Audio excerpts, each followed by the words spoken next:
शासकीय कर्मचाऱ्यांसाठी अतिशय महत्त्वाची आणि आनंदाची बातमी आलेली आहे।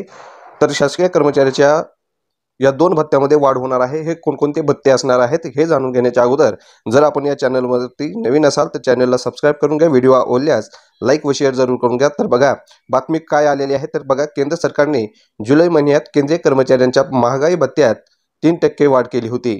त्यानंतर DA 53% इतका झाला।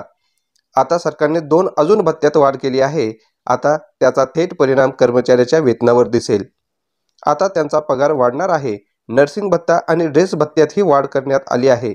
महागाई भत्ता 50% झाल्यावर 7व्या वेतन आयोगाने इतर भत्त्यात वाढ सुचवली होती।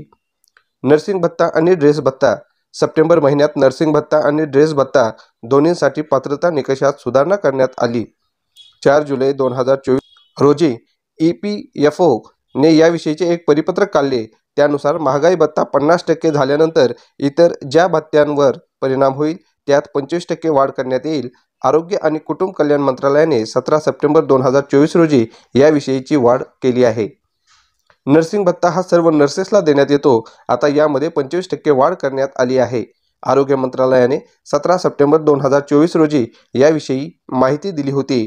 त्यानुसार नर्सिंग भत्ता त्यावेळी वाढले ज्यावेळी महागाई भत्ता 50% अधिक होईल।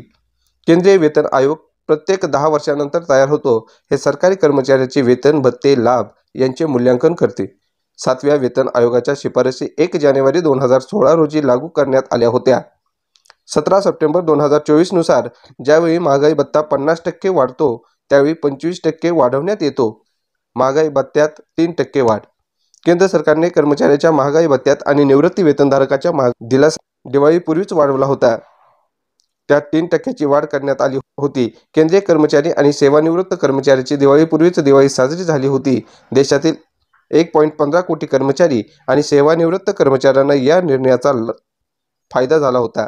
1 जुलै 2024 रोजीपासून पूर्वलक्षी प्रभावाने ही 3% वाढ लागू करण्यात आली होती।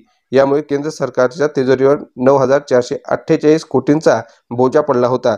औद्योगिक कामगार ग्राहक किंमत निर्देशांकांच्या आकडेवारीचा त्यासाठी आधार घेण्यात आला होता।